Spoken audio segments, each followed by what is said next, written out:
You're listening to the Breakaway Wealth Podcast, the show that helps you build wealth faster, think outside the box, and break out of the herd.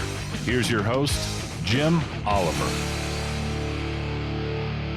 Welcome back, Breakaway Wealth. I'm your host, Jim Oliver, and with me today, David Morgan. Welcome, David. Jim, good to be with you. You know, David, I'm really interested. I've never had anybody with your background, but I've never had anybody on the show talk about what I think you're going to talk about today and what we're going to uncover. And so it'll be unique for the audience. So with that said, tell everybody just a little bit about yourself. Well, the easiest way to do that is just go to the website, themorganreport.com, and find the About tab. But basically, I was fascinated about money from a young age, started trading stocks at 16, which is illegal. But in California, if parents signed the Uniform Gift to Minors Act, it allows you to trade stocks. Wanted to go into finance, blew my dad up. He said, no way. So I read the at 16, went into the dark side of the aircraft industry. I was in the white world as a crew member on a B-1. Then I moved to the Skunk Works. I worked on the F-117 and other things. I'll keep them quiet. But my heart was always in finance. So I moonlighted, I got an insurance license, a real estate license, worked as a financial planner. And when my aircraft career came to a rather untimely end, I moved into the finance arena full. Sweet. Okay, David, so you're going to love this story. You know, when I was in Colorado, I had a financial planning firm, and before I realized how things really worked, and maybe you felt the same way, but you know, we had 700 million under management. We're charging 1%. Everything seemed to be really good, but then you know, really, it's just an assets under management game, and they report your average rate of return instead of your actual rate of return or your CAGR. But anyway, we were building this great firm, had an amazing office. And one of the guys that was working for me came in and he said one day, and he said, hey, I'm going to quit. And I said, okay, why are you going to quit, Craig? And he said, because flying F-16s is more fun, or F-18s, I'm not sure which one the Air Force flies, is more fun than being in the financial services business. And I said, Craig, I don't even know what to say to that. Let me help you pack your stuff. You know, so he was an Air Force grad, and that's what he was doing before he came to work for us. And so he was like, this is not as much fun. And I'm like, I can't even argue with that. I have nothing to say back. Very good. I just want to add one thing. So once I got, full time with the CFP, I quit too. I saw how the game was played. I just thought it was unethical and immoral. And that's when I went back to get basically my roots with the financial newsletter business, which the test pilots brought me into. We were doing engine runs one day, and one of them whipped out this, those days, snail mail letter and started reading all this financial stuff, and my head exploded because that was my real passion. And I found out, about that industry, and I've been in it for a very long time. So now what you do is you're more of a contrarian with, in your metals and mining. We'll get into the author and tell us about your book and book. I'm sorry, I'm not sure which one. And a little bit about the Morgan Report in a minute, but let's talk about metals and mining. What are people missing there? Well, I think what people are missing is how important it is. Here at the Northwest Mining Association, which actually doesn't exist anymore, our bumper sticker says, if it can't be grown, it has to be mined. And everything comes from the ground. It's either under the ground or above the ground or on the ground. And that's the truth. So a lot of these, let's say, people leaning to the green side, which I'm not against. I am actually very conservative, but we got to have mining. That's very, very critical, especially the more high-tech society we develop. And we could go deeper in that if you want.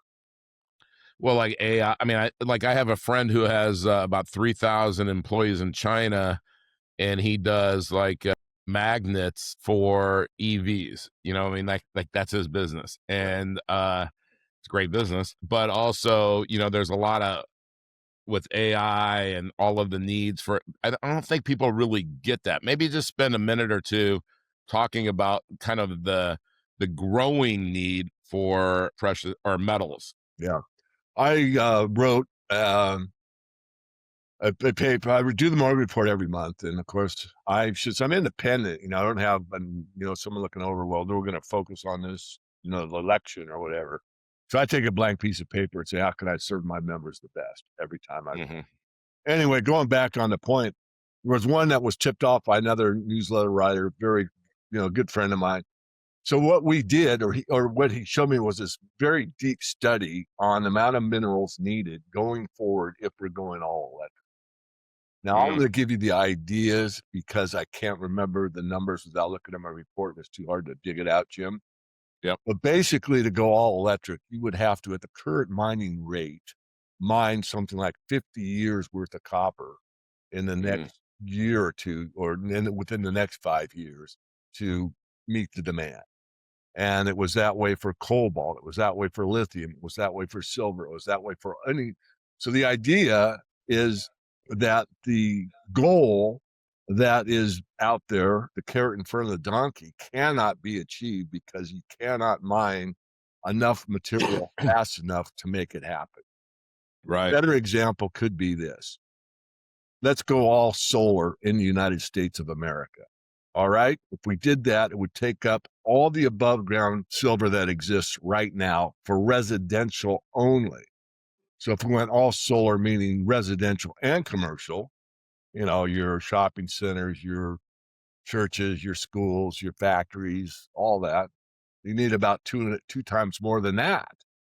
So in other words, you cannot go solar for the world. Now the US is only roughly 5% of the world's population, but it is 25% of the production capacity. So you could say a quarter of the world couldn't be satisfied by solar, but no one in the solar industry will ever tell you that. So I think that's good feedback for you. The Yeah. idea of how we're going to go to this new paradigm does not exist unless there's a technological breakthrough.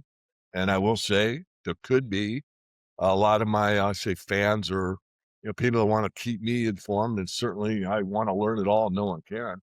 The nanotech world is something that could make it happen, but I think what I've studied, which is a cursory view, the nanotech thing's probably at least a decade, if not 20 years away. So we just can't build things atom by atom, next Mhm. year and make everything happen that perhaps the society wants. Yeah. Um, well, a lot of what you just said. So there's a part of me that wants to go back to the financial services side and talk about, because I agree with everything that you said about it just being immoral, but I think I'm going to skip that because I talk about that enough. It just would be reinforcing. And it sounds like you and I are on the same page there. I left that industry with 700 million under management because I realized my clients were getting about less than half of what the published return actually was, their CAGR.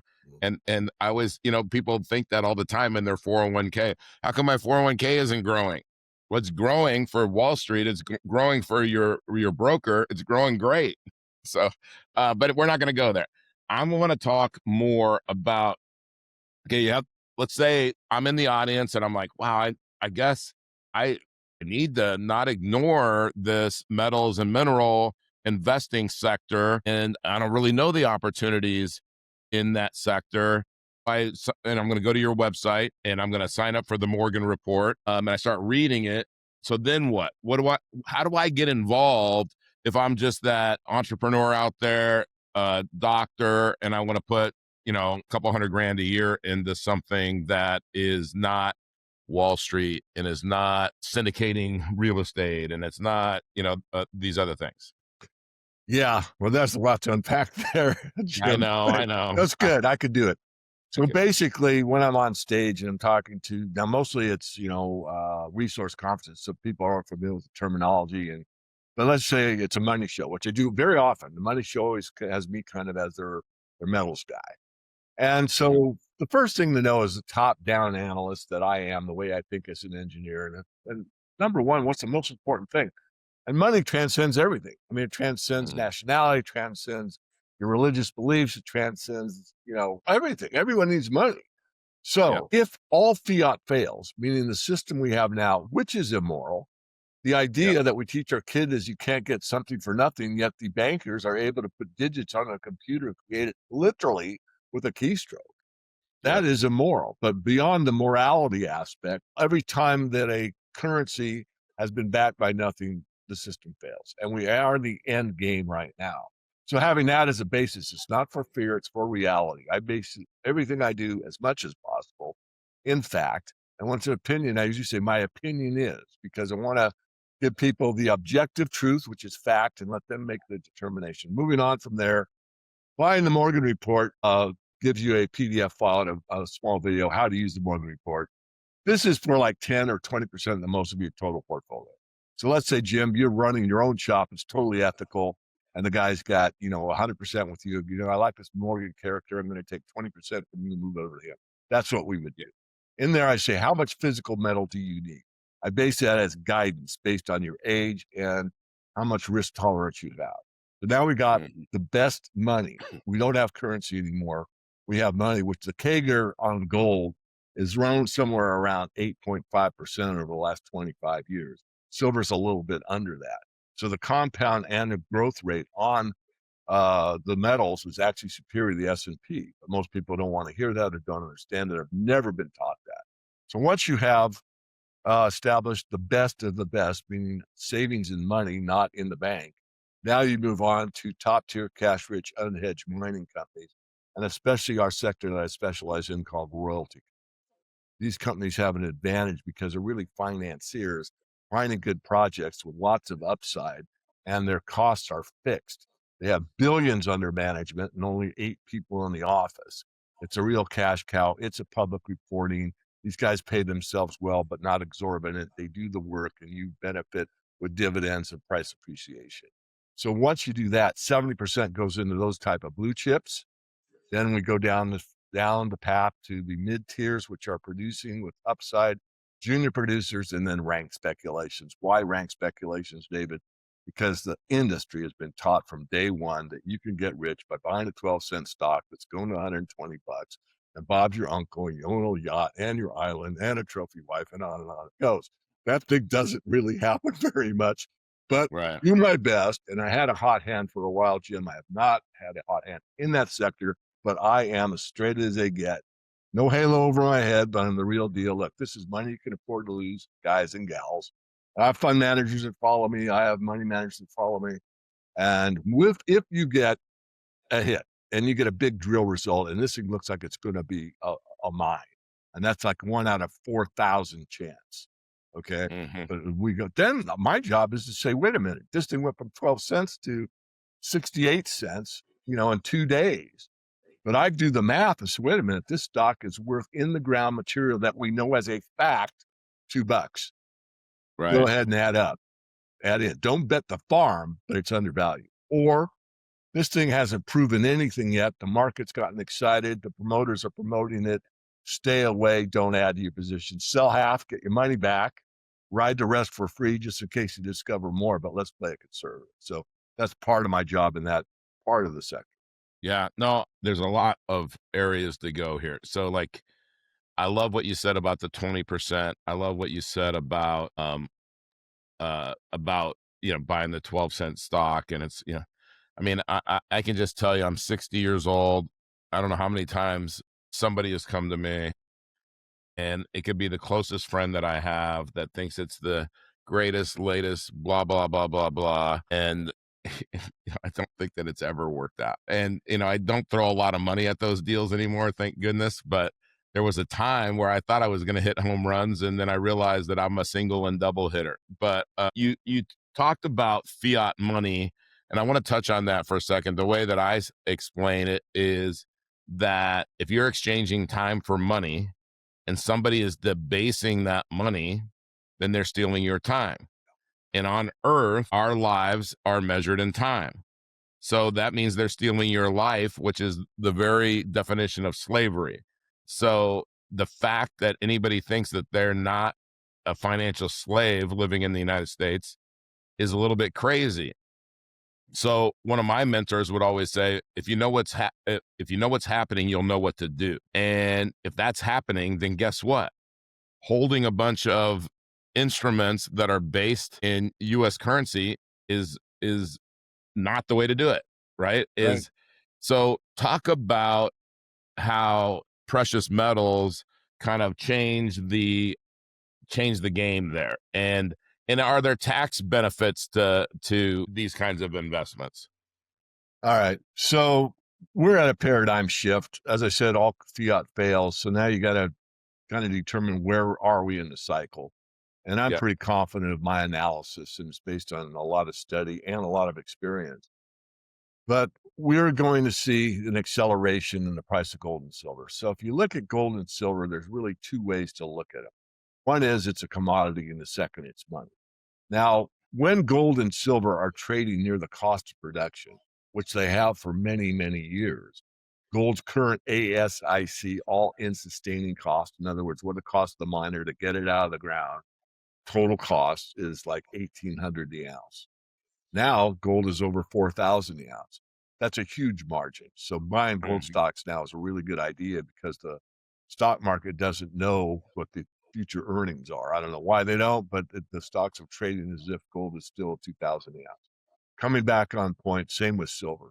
So we recently saw gold break away from the modest margin of maybe $2,000 gold with a $200 margin on the mine to over 100% of what the all-in sustaining cost is. Same with silver.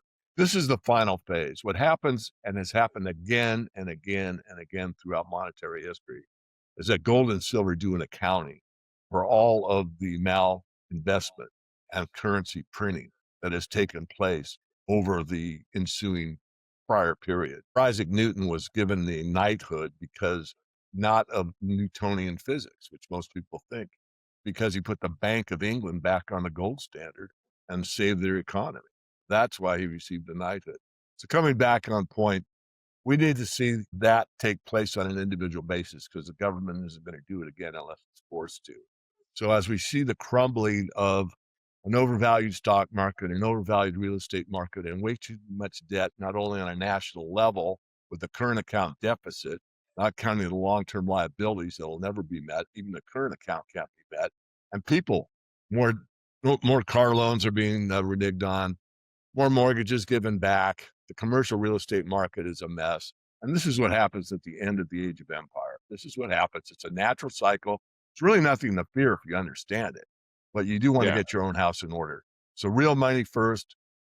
Resource stocks. It doesn't have to be just gold and silver stocks. We've done great in the uranium area. Got two 5 baggers in the uranium area. We got a nice copper project for high net worth investors. We have a lithium deal. So I go across the board, and and the market tells me what to do. I mean, I learned a long time ago, like you, I tried the penny stock thing when I was working in the aircraft industry. Guys are working 80 hours. I was one of them. They're buying Corvettes, and I'm buying penny stocks, and they're driving around getting the girls, and I'm sitting there studying stock charts.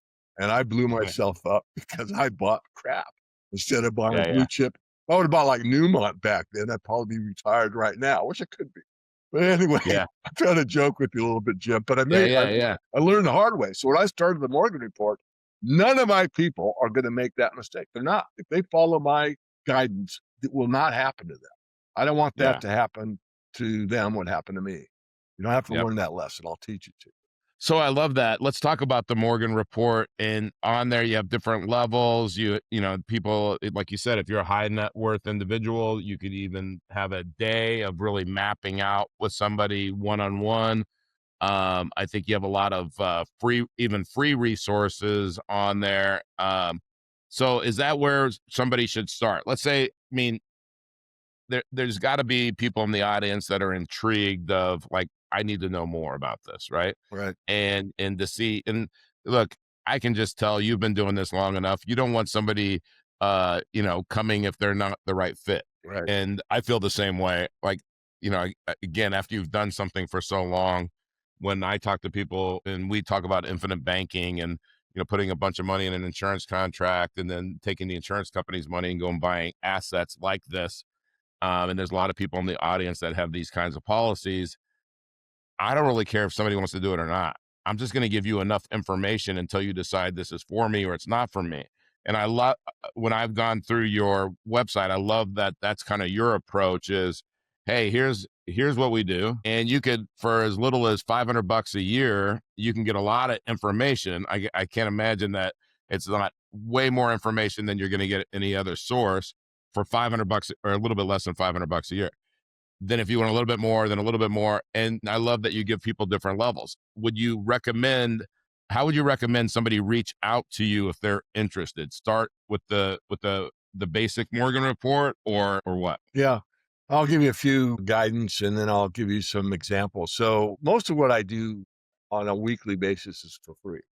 And there is Right. a free letter. You just get to the website and you sign up for the free report. All I need is a name and email, and it's a double opt-in. So the computer will ask you, are you? You say, yes, you are, and you get the free mail. Right. Now, I have consultation as well, and I've done the consultations for years. I had a very high-end legal guy call me for a consultation, and I was charging 500 an hour at the time, and he was charging like 5,000 an hour. He did the consultation. Mhm. Man, you are not charging. He goes, you've got to go. So I now charge 1,000. Not, Mhm. and I get do not get many, and you can do by the half hour. You get a lot done in a half hour if it's no Sure. nonsense. So what has happened in the past is I'll get a consultation that goes like this: David, I've listened to you on the internet for 2 years. I really think you do a good job. You don't exaggerate, you don't embellish. Give us the hard truths, and you know what? I'm scared to death. I've got X million in the bank, 1, 2, 3, 5. It depends. And I want to buy gold. I've never done it. I don't want to make a rookie mistake. Can you give me some guidance? I go, absolutely. Want to store it? You want it at home? What do you want? And I filled their need. And the brokers that I use will save you the cost of the Morgan report probably for the rest of your life, just on buying it right. And then, I get a new client or I don't. But so that's one aspect. Another aspect is someone that just, wants to diversify, sees the writing on the wall. And what I do now is I give a free 50-minute call to your clients, Jim. I'll get you the URL later. And that's Okay. a $250 value if you want to measure it in currency, which I don't care. When Right. you Sure. sign up and pay me, you get a half-hour consultation. And so I go over what the current top tier looks like. You don't need all six, three will do you. I'm a big believer in William O'Neill. I sat at his feet when he first started IBD, one of the best classes I ever took in my life, about the Cam Slim method. And the one thing I got many things out of that, but I think the major one is if you can't own six stocks and do well in the stock market, you don't know what the heck you do. And that's Right. why I hate long lists. But, there's those that only want the junior specs. So they focus on that, even though I teach them don't, but I don't control people. So anyway, coming back, I'd say that's kind of the essence of it. I have report only, do it yourself, or a report with the videos in between, where I get questions like, are we topping, are we bottoming? What's the bond market look like? How come the dollars, hit resistance is coming down? What's the yen trade mean? I mean, all these kind of things that come in during the week. You do 2 videos a week, sometimes a summary of the report. And then the mastermind is for fund managers or AIs, accredited investors that want to do private placements. That's not what it's all about, but I usually do 2 or 3 a year that I visited. One in Montana. I took my truck over there. I met with the geologist. I met with the the guy that put it together. His first name is Corey. We'll give his last name and go through the maps, go through the geology, go through what the problems are in Montana, which there aren't that many now, but there have been in the past. And we put the deal together. And then I present it to the mastermind group. And that group's about 40 people. And they're the right 40 people, in my view. But this is a sophisticated uh, either a lot of junior fund managers, especially in Europe, Jim, you may know this, love the junior mining industry. Yeah. And if they're financiers, you have an advantage over being just a buyer of the stock because on the financing, you get the lowest price usually. And then as it progresses, the next round of financing is usually at a higher price. And then if this thing takes off, you're going to do really well for your clients. And if you do 10 of them, you're probably going to get two or three to go to zero. You're going to get two or three that go up 100 or 200%. You might get one or two that go up 10 or 20. So if you do it correctly, mathematically, and you don't fall in love with one and put in X into each of those 10, like I said, you will lose 2X or 3X, go to zero. These things don't always work, but some Yeah. will. So anyway, that's kind of, I'm not trying to sell you hard, but I get excited I don't because know. I it love is that. exciting business to me. I just really, really like it still. I'm passionate about it still, but you see something that's bare land and you see the whole community build up because you put a mine in there and everybody's got a smile on their face and they're driving new pickup trucks and they're loving life. It makes you feel good. No, it does make you feel good. That's definitely serving others and helping their dreams come true. Along those lines, David, I got two questions for you as we kind of wrap up. And we're going to put in all the contact stuff. We'll put in the URL that David just spoke. And thank you, David, for that offer. We're going to put all that in the show notes, audience. David, throughout all of this, really incredible. We probably could have just talked about your background for 30 minutes, but what's the best advice anybody's ever given you? I think the best advice that I've ever gotten has been the Oracle of Delphi, to thine own self be true. I was hard to believe to learn this from my business coach, but and you don't have to buy into it. I mean, it's unprovable. It's a TikTok, but it's more than one. That authenticity actually puts you at a higher vibration than love. And I really Yeah. struggle with that because I thought, man, if I'm giving out love, not romantic, you know what we're Yeah, talking sure. about. And that's the highest because love conquers all these things, which I believe. And then I thought about, you know what? If I'm not authentic, I'm not giving out my highest love vibration. But if Yeah. I'm always me everywhere with everyone, the guy on the street, the homeless, to the investment banker that's looking at if I got an expensive enough watch or not, which I don't give a crap about, but they do. But I'm still Yeah. me, then I Yeah. can only be what's called my best and give out the most love I possibly can. So that's I, my I advice. it's funny. I'm single. Last night I was talking to this friend of mine that we're kind of deciding if we were going to give it a go and date. And I said, the two things that I have to have is authenticity, just be you, right? Okay. Like, don't try to be somewhere else. Don't wear a mask. And just transparency. Like, you want to look at my phone whenever you want. I'm not hiding anything. You can, I mean, if I'm not going to talk to if we're dating, I'm not talking to other women. I'm not doing any of that. Like, you don't have to worry about that. I just want that same thing, authenticity, transparency, and we're good to go. All right. Last question, David. If God came down from heaven and only allowed you to retain the knowledge that you've received from one book, what would that book be? That's a really, really tough call, but I'd say it's The Way of the Peaceful Warrior by Dan Millman. I love that. Yeah. Tell everybody just a little bit about the book. Well, it's hypothetical or not, but it's about, I think it's Socrates. You might have to help me, but Yeah. it's a mystic, a shaman type that comes in and teaches Dan all of these truths about life, like living within your means gives you more peace than trying to struggle. Things can flow if you're one with the universe. That's an exaggeration, but that's kind of the main thing I got out of it.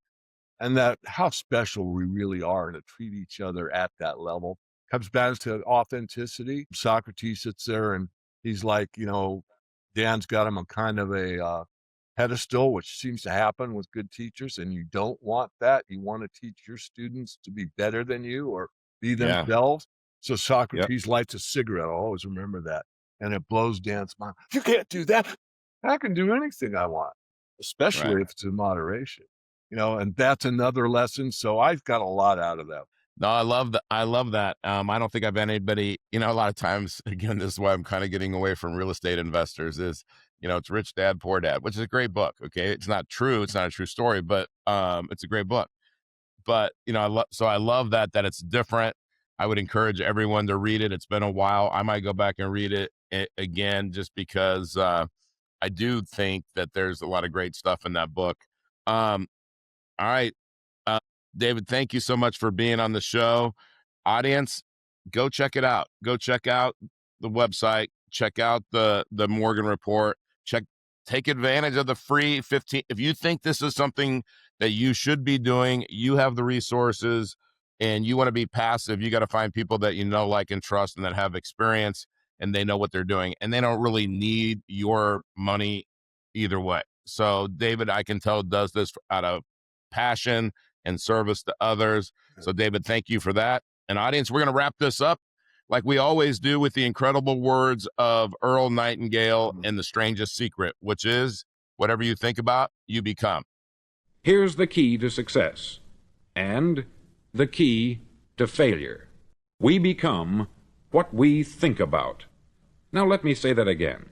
We become what we think about. Thanks for listening to the Breakaway Wealth Podcast. Be sure to subscribe to this show wherever you're listening so you never miss an episode. If you want to start increasing your wealth building ability right now, Go to community.createtailwind.com to join our free online community and get access to free, in-depth training designed to help you build real, lasting wealth. See you next week.